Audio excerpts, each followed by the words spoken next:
राधे राधे दोस्तों, आप सबका मेरे इस चैनल में बहुत बहुत स्वागत है। दोस्तों, आज की वीडियो में हम जानेंगे कि देव उठनी एकादशी वाले दिन हम तुलसी माता की सरल तरीके से पूजा कैसे कर सकते हैं, उनका विवाह कैसे कर सकते हैं।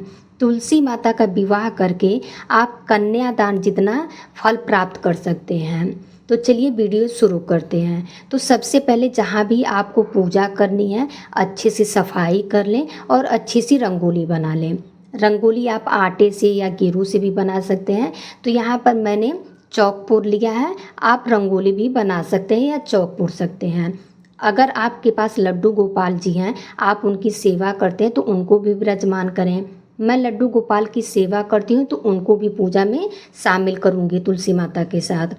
इसके साथ ही ये देखिए, हमारे दूल्हे राजा भगवान शालिग्राम जी हैं, इनका मैंने थोड़ा सा श्रृंगार किया है। आप चाहे तो अच्छे से श्रृंगार कर सकते हैं, पर मैंने थोड़ा सा किया है। इनको तुलसी माता के पास विराजमान कर देंगे। किसी भी शुभ कार्य को शुरू करने के पहले गणपति जी की पूजा की जाती है। तो यहाँ पर हम गणपति जी को आसन दे करके विराजमान कर लेंगे। अगर आपके पास गणेश जी की मूर्ति नहीं है तो आप सुपारी पे कलावा लपेट के गणपति जी का निर्माण कर सकते हैं। तो देखिए, यहाँ पर मैंने गणपति जी को स्थापित कर लिया है। अब हम सबको भाव रूप से स्नान करा देंगे। आप चाहें तो शालिग्राम जी को पंचामृत से स्नान करा सकते हैं। लड्डू गोपाल जी को तो मैंने पहले स्नान करा दिया था। इसके बाद तिल का आसन दे करके देसी घी का दीपक प्रज्वलित कर लेंगे। सबसे पहले गणेश जी का पूजन किया जाता है। तो हम सबसे पहले गणपति जी को चंदन से तिलक करेंगे, फिर रोली से तिलक कर लेंगे, साथ में थोड़ा तिल अर्पित कर देंगे, फूल अर्पित कर देंगे। गणेश जी का पूजन करने के बाद सबसे पहले हम तुलसी माता को हल्दी लगाएंगे। जैसे हमारे यहाँ शादी विवाह में दूल्हा और दुल्हन को हल्दी लगाई जाती है, ठीक उसी प्रकार हम तुलसी माता को, शालिग्राम जी को हल्दी लगाएंगे। हल्दी आप तुलसी जी के पत्तों पर, शाखाओं पर लगा दें इस तरीके से। फिर इसके बाद हम शालिग्राम जी को तिलक करेंगे। पास में विराजमान लड्डू गोपाल जी को तिलक कर देंगे, साथ में ही दीपक को भी तिलक कर देंगे। इसके बाद गणेश जी को जनेऊ अर्पित कर देंगे, शालिग्राम जी को जनेऊ अर्पित कर देंगे। इसके बाद तुलसी जी का श्रृंगार करेंगे। सर्वप्रथम उनको चूड़ियाँ पहनाएंगे। लाल या हरी चूड़ियाँ आप ले सकते हैं। हमारे यहाँ शादी में लाल चूड़ियाँ पहनाई जाती हैं। आपके यहाँ जिस कलर की चूड़ियाँ पहनाई जाती हैं उस कलर की चूड़ियाँ ले लें। यहाँ पर मैं लाल और हरी दोनों कलर की चूड़ियाँ पहना रही हूँ। अगर आपकी तुलसी जी बड़ी हैं तो आप भी इस तरीके से पहना दें। अगर आपकी तुलसी जी छोटी हैं तो उनके पास ही रख सकते हैं। यहाँ पर मैंने चुनरी उड़ा दी है। आप चाहें तो तुलसी जी को अच्छे से साड़ी भी पहना सकते हैं, अच्छे से पूरा श्रृंगार कर सकते हैं। अगर आपको साड़ी पहनानी आती है और आपकी तुलसी जी बड़ी हैं तो आप उनको साड़ी पहना सकते हैं, अच्छे से श्रृंगार कर सकते हैं। इसके बाद आपसे जो भी बन पड़े सुहाग का सामान ले लें। 16 श्रृंगार का सामान आप ले सकते हैं या जो आपसे बन पड़े वो आप ले लें। अब हम माता तुलसी को बिंदी लगा देंगे। बिंदी आप उनके पत्तों पर ऐसे लगा दें। आप चाहे तो 5 बिंदी लगा सकते हैं या एक भी बिंदी लगा सकते हैं। जितना आप तुलसी माता का श्रृंगार कर सकते हैं उतना कर दें। यहाँ पर मैं बिंदी लगा दी हूँ, महावर लगा दी हूँ, मेहंदी लगा दी हूँ। इसके बाद माता तुलसी को श्रृंगार की सामग्री जैसे साड़ी है, पैंट शर्ट का कपड़ा है, जो आप देना चाहते हैं वो सब आप ले लें। इस तरह से दोनों से स्पर्श करा के वहीं पूजा के पास ही रख लेंगे। इस तरह से बहुत ही आसानी से आप तुलसी जी का विवाह घर पर ही कर सकते हैं। इसके साथ ही आप चाहें तो तुलसी जी को चांदी की बिछिया है, पायल है, अगर आपकी सामर्थ्य है तो वो आप ले सकते हैं। यहाँ पर मैंने चांदी की बिछिया ली है। बिछिया सुहाग का सामान है। जितना हो सके आप वो तुलसी माता को दे सकते हैं, दान कर सकते हैं। जितना आप सुहाग का सामान दे सकते हैं उतना ज़रूर दें। कहा जाता है कि जितना हम दान करेंगे उतना हमें फल मिलता है। इसके बाद रोली से टीके लगा देंगे। आप चाहे तो स्वास्तिक भी बना सकते हैं और गमले को सजा सकते हैं। हल्दी से, रोली से आप गमले को अच्छे से सजा सकते हैं। इसके बाद शालिग्राम जी से छुआकर तुलसी माता को सिंदूर लगा देंगे। उनकी मांग भर देंगे। तो देखिए इस तरह से हम मांग भर देंगे तुलसी जी की। आप चाहे तो हाथ से भी हम सिंदूर लगा सकते हैं या फिर सिक्के से भी इस तरीके से लगा सकते हैं।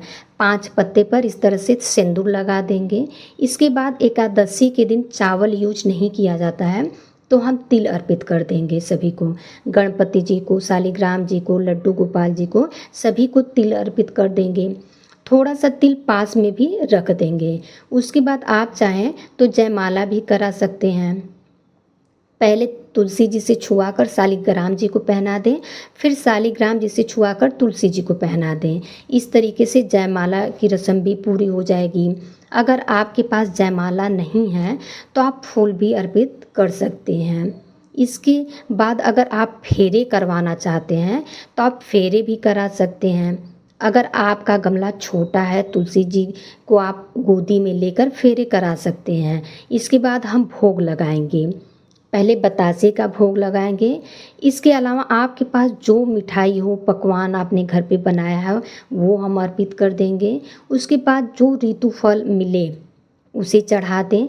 देव उठनी एकादशी के दिन आंवला और सिंघाड़े का भोग लगाना बेहद शुभ माना जाता है। हम गणेश जी को अलग से भोग लगाएंगे, क्योंकि गणेश जी के भोग में तुलसी अर्पित नहीं करते हैं, तुलसी दल नहीं डालते हैं।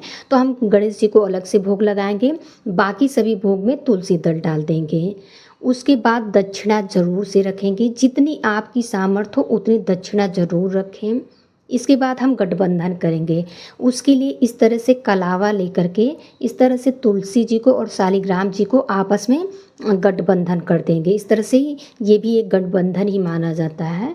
इसके बाद परिक्रमा आज के दिन जरूर से करिएगा। परिक्रमा की गिनती को पूरा करने के लिए आप हाथ में टॉफ़ी, मूंगफली के दाने, काजू, किशमिश कुछ भी आप ले सकते हैं। जितनी परिक्रमा आपको करनी है उतना हाथ में ले लें और परिक्रमा पूरी करें। परिक्रमा आप 11, 21, 51, 108 जितना चाहें उतना आप कर सकते हैं।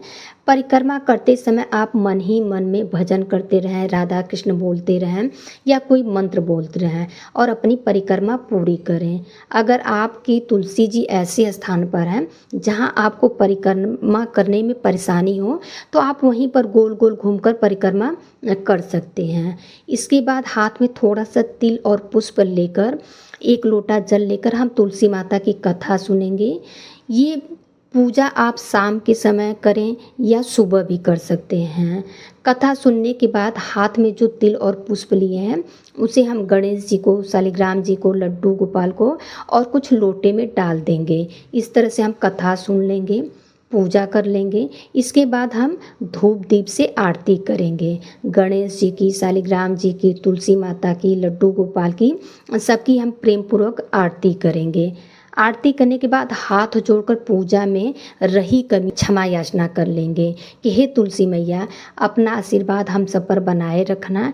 इस तरह से बहुत ही सरल तरीके से हम देव उठनी एकादशी के दिन तुलसी माता की पूजा कर सकते हैं, उनका छोटा सा विवाह कर सकते हैं।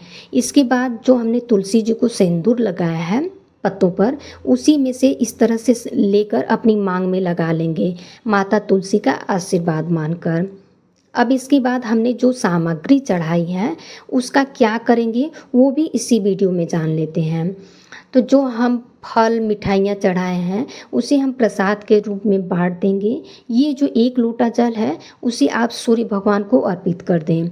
अगर आप शाम को पूजा कर रहे हैं तो चंद्रमा को जल अर्पित कर दें, सुबह को कर रहे हैं तो सूर्य भगवान को अर्पित कर दें।